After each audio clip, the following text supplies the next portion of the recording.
Hello students, welcome to PVR study. तो बच्चों, जैसा कि आपको पता है कि प्रत्येक शाम को 7 बजे से कक्षा 9 की एनसीईआरटी गणित आप पढ़ते हैं। उसी क्रम में लेकर के हम उपस्थित हैं। आज आपका चैप्टर 8 का लास्ट वीडियो, मतलब लास्ट क्वेश्चन। इसके बाद कल से चैप्टर नंबर 9 शुरू होगा। बहुत ही प्यार से देखना। एक्सरसाइज 8 पॉइंट कौन सा चल रहा था भाई, 2 चल रहा था ना, उसका क्वेश्चन नंबर 7 है। मतलब ये अभ्यास प्रश्नावली जो बोल लें 8.2 आज खत्म हो रहा है। 7वां क्वेश्चन बहुत ही प्यार से पढ़ो, जैसे कह रहा है वैसे कर लो। कह रहा है कि एबीसी एक त्रिभुज है, मतलब एबीसी एक ट्राइंगल है जिसका कोण सी समकोण है, मतलब एंगल सी जो है वो 90 डिग्री का है। ठीक है, समझ में आ रहा ना। आगे देखो, जितना कह रहा मैं उतना कर लेता हूँ। एबीसी एक त्रिभुज है। उधर कहाँ तक दिख रहा भाई, मैं बना लेता हूँ। एबीसी त्रिभुज पहले बनाता हूँ, जैसे कह रहा वैसे करूँगा, ध्यान देना। चलो बना लेता हूँ, इधर साइड जाने दो, छोटा सा बनाता हूँ, कोई बहुत बड़ा नहीं बनाऊँगा। ये लो बच्चा, चलो ठीक है। ये मैंने एक त्रिभुज बना लिया जिसका नाम मैं रखूँगा एबीसी। लेकिन यहाँ पे कह रहा था कि जिसका कोण सी समकोण है, यानी हम सी यहीं पे लिखेंगे, बाकी ए और बी कहीं भी लिख सकते हैं, लेकिन सी यहीं पे लिखेंगे चूंकि सी को समकोण हमें दिखाना है। ठीक है ना बच्चा, ठीक है ना बाबू। चलो अब ये क्या हो गया, एबीसी, इतना हो गया। कह रहा कि कर्ण AB के मध्य बिंदु यम से होकर BC के समांतर खींची गई रेखा AC को D पर प्रतिच्छेदित करती है। मतलब इसकी पूरी कहानी समझो।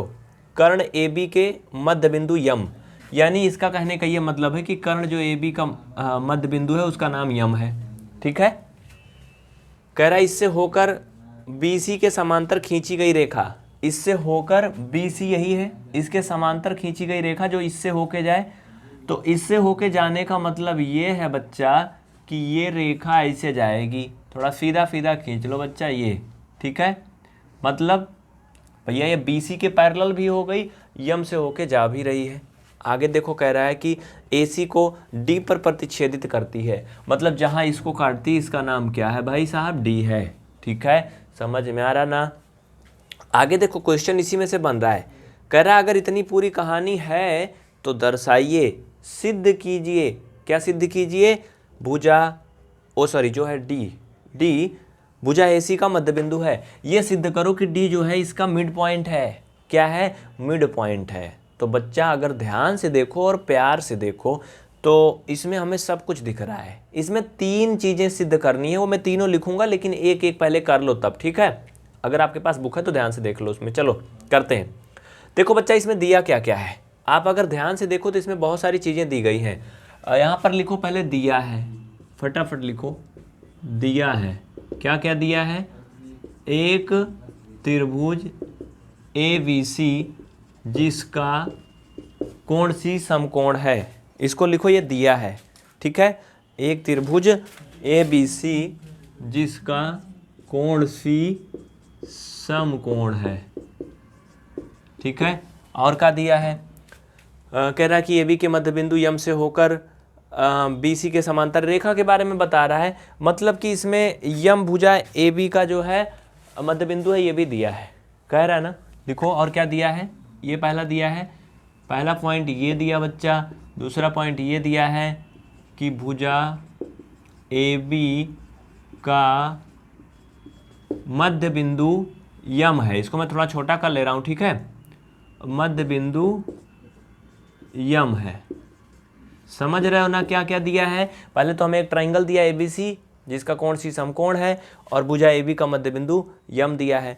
और भी कुछ दिया है, कह रहा है कोण सी समकोण है दिया है, और क्या दिया है, और हाँ ये भी तो कह रहा था कि BC के समांतर खींची गई रेखा, यानी यम मध्य बिंदु से होकर। कुल मिला के कहने का मतलब है कि DM BC के समांतर, ये भी दिया ही है। ठीक है, DM या MD लिख दो, कुछ भी, MD समांतर BC, ये भी क्या है, दिया है। मतलब बच्चा हमें कुल 3 पॉइंट ये दिए गए हैं। ठीक है, इसमें किसी को कोई झंझट नहीं ना। चलो अब देखो, सिद्ध करना है। लिखो, सिद्ध भी 3 चीज़ें करनी है। मैं पहला एक ही लिखूंगा और मैं एक ही करूंगा, फिर आगे बताऊंगा। चलो अब आप लिखो यहाँ पे बच्चा, टाइटल लिखो, सिद्ध करना है, मतलब टू प्रूफ। इंग्लिश वाले लिखेंगे टू प्रूफ, इंग्लिश मीडियम के यहाँ लिखेंगे गिवन। ठीक है, बाकी सब वही लिखना है। अब चलो, इतना हो गया। सिद्ध हमें यह करना है कि D भुजा AC का मध्य बिंदु है, या फिर ऐसे इसको हम लिख सकते हैं, ऐसे लिख लो, सिद्ध हमें यह करना है कि भुजा AC का मध्य बिंदु D है। ठीक है, समझ रहे हो ना, D है, ये हमें क्या करना, प्रूव करना है। इतना ठीक है, इसमें कोई लफड़ा कोई झंझट नहीं ना। चलो अब इसे आप लोग लिख लोगे ना, इसके बाद क्या करोगे समझो, मतलब इसके आगे क्या करना है। देखिए इसको सिद्ध करना बहुत ही आसान है। अब आप क्या लिखोगे, ये हो गया गिवन और ये प्रूफ हो गया। अब आप क्या लिखोगे बच्चा यहाँ पे, ये तो सिद्ध करना जो हो गया। अब यहाँ इंग्लिश में लिखते हैं टू प्रूफ।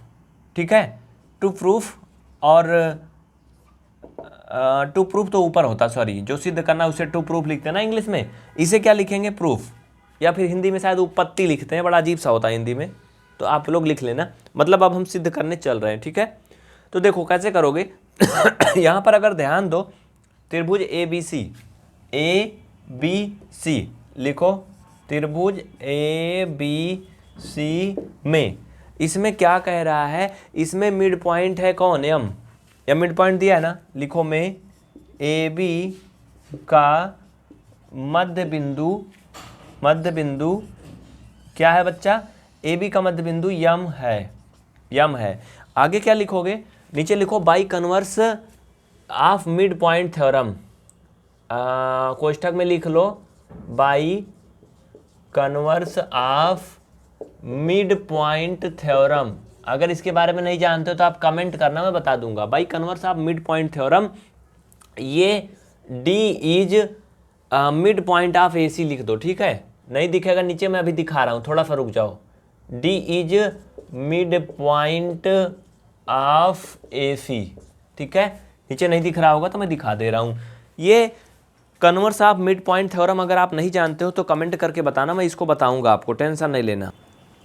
ये बच्चा converse of mid point theorem आपको आनी चाहिए। ठीक है, ये परमीय है।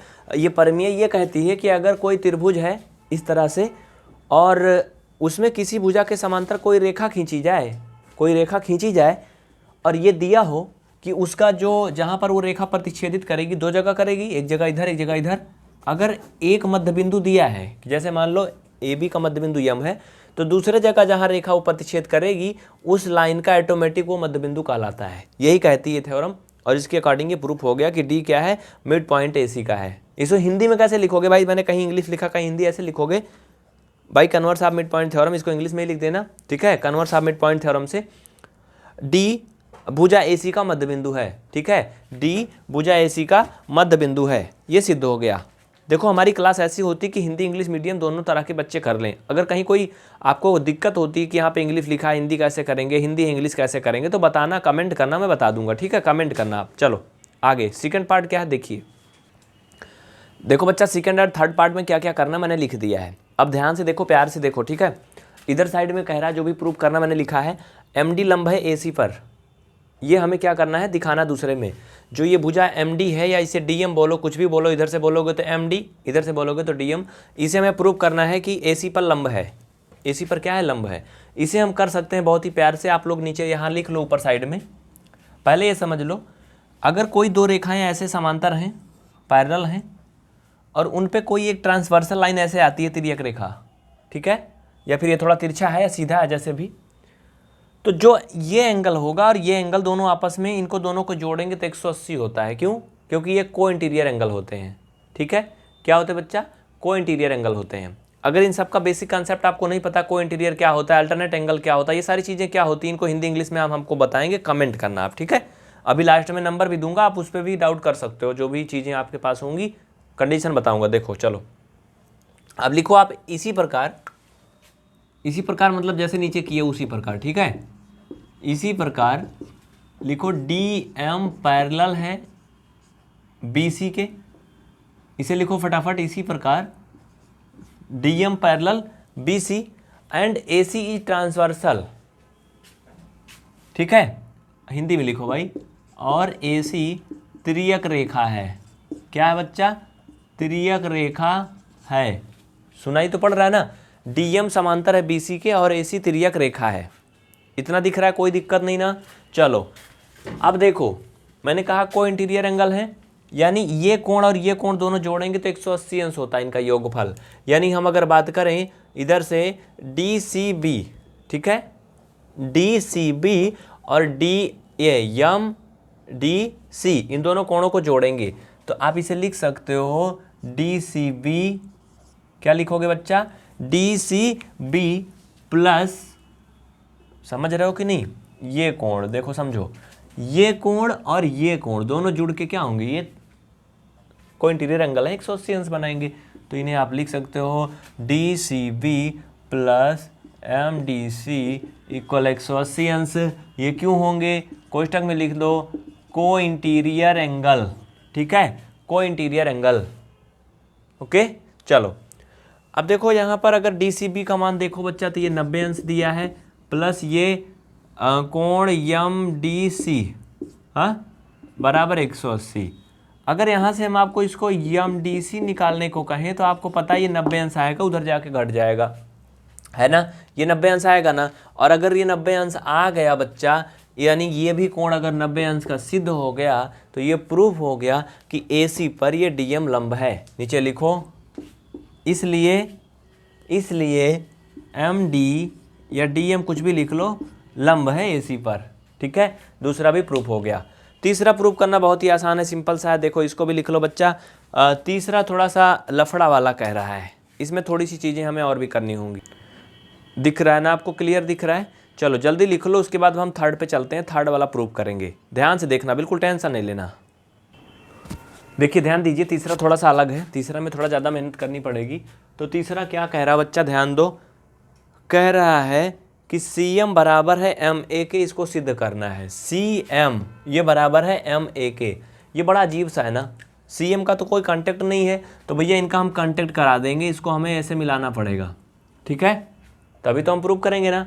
अब ध्यान देना, अब ये ट्राइंगल और ये ट्राइंगल हम सर्वांगसम सिद्ध करेंगे, कांग्रुएंस करेंगे, तभी हम CM को MA के बराबर कर सकते हैं, है ना। यानी हम लेंगे ADM और MDC या CDM में, ठीक है। चलो लिखो, फटाफट लिखो, लिखो लिखो जल्दी करो। त्रिभुज ADM और CDM में लिखो, चलो लिखो, त्रिभुज ADM एंड CDM में, या फिर MDC में, वही हुआ, हाँ, और त्रिभुज CDM में। इसमें अगर आप एक बात ध्यान दीजिए, हमें कांग्रुएंस सिद्ध करना है तो हमें भुजाओं और कोणों को बराबर दिखाने होंगे। तो बच्चा अगर ये चीज़ आप ध्यान दो तो ये दोनों कोण 90-90 के आपको दिख रहे होंगे ना, दिख रहे हैं ना, क्यों दिख रहे हैं कि नहीं। और हाँ एक बात और है, AD बराबर है DC के, वो भी बराबर है, कैसे, देखो AD और ये DC दोनों बराबर हैं, क्यों, क्योंकि अगर D मध्य बिंदु है तो बराबर बराबर बांटेगा। तो यहाँ पे आप लिखो AD इक्वल DC, लिखो ब्रैकेट में, चूंकि D भुजा AB का मध्य बिंदु है, D भुजा AB का मध्य बिंदु है, ठीक है, लिख लो, ये बराबर होगा क्योंकि भुजा AB का मध्य बिंदु D है, चाहे ऐसे लिखो चाहे ऐसे लिखो कि D भुजा AB का मध्य बिंदु है। अब मैं क्वेश्चन पे चलता हूँ, चित्र और इसको दिखाऊंगा, बाकी चीज़ें नहीं दिखाऊंगा, चलो टेंशन नहीं लेना। ये तो आपका बराबर हो गया। इसमें एक चीज़ और भी बराबर है, अगर आप ध्यान दो तो कोण DD दोनों बराबर हैं। कौन, ये कोण जिसको आप कह सकते हो एंगल MDC, ठीक है, लिखो, या फिर ऐसे लिख सकते हो, ऊपर वाले में अगर बात करें तो ADM, ठीक है, लिखो angle ADM equal angle MDC, ये दोनों कोण बराबर होंगे, क्यों, क्योंकि दोनों 90 अंश का है। क्वेश्चन में लिखो, क्योंकि दोनों 90 के हैं, ठीक है, क्योंकि दोनों 90 अंश के हैं। इंग्लिश मीडियम वाले लिख सकते हैं बोथ आर 90 डिग्री, ये हो गया। और एक बात और समझ लो भैया, बच्चा एक बात और समझ लो, ये अगर हम ले रहे हैं MDC एंड ADM, तो ये जो भुजा DM है ये दोनों में है ना, ये कॉमन है, तो आप लिख सकते हो क्या, DM बराबर DM लिख लो या MD बराबर DM लिख लो, वही हुआ। हम लिखेंगे DM बराबर DM। क्यों है बराबर? लिखो कॉमन है। क्या है बच्चा? ये कॉमन है। अब आप कह सकते हो अगर दो भुजाएं एक कोण कॉमन हो गया तो बराबर होंगे, तो क्या ये कांग्रुएंस है? अब नीचे लिखो इसलिए ट्रायंगल ADM कांग्रुएंस टू CDM, ये बराबर हो गए। क्यों हो गए? कैसे हो गए?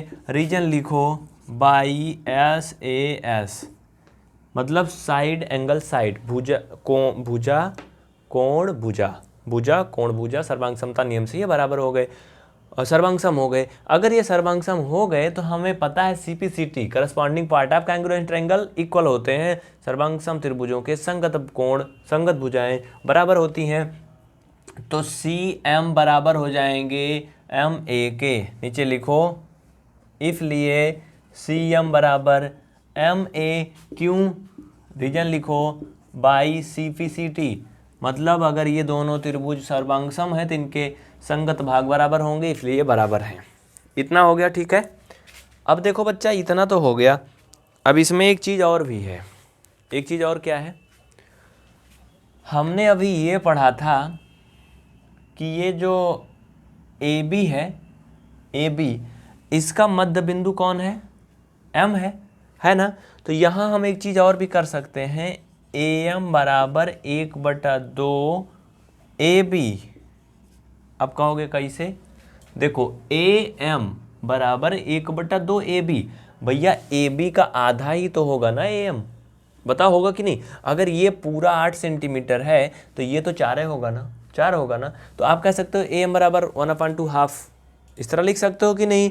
लिख सकते हो ना। फाइनल में आप ये भी लिख सकते हो कि अगर बच्चा ये सभी बराबर हैं तो यहाँ आप नीचे लिख लो फुर्सत में जो हमें करना था, इसलिए AM बराबर ये CM और बराबर 1/2 AB।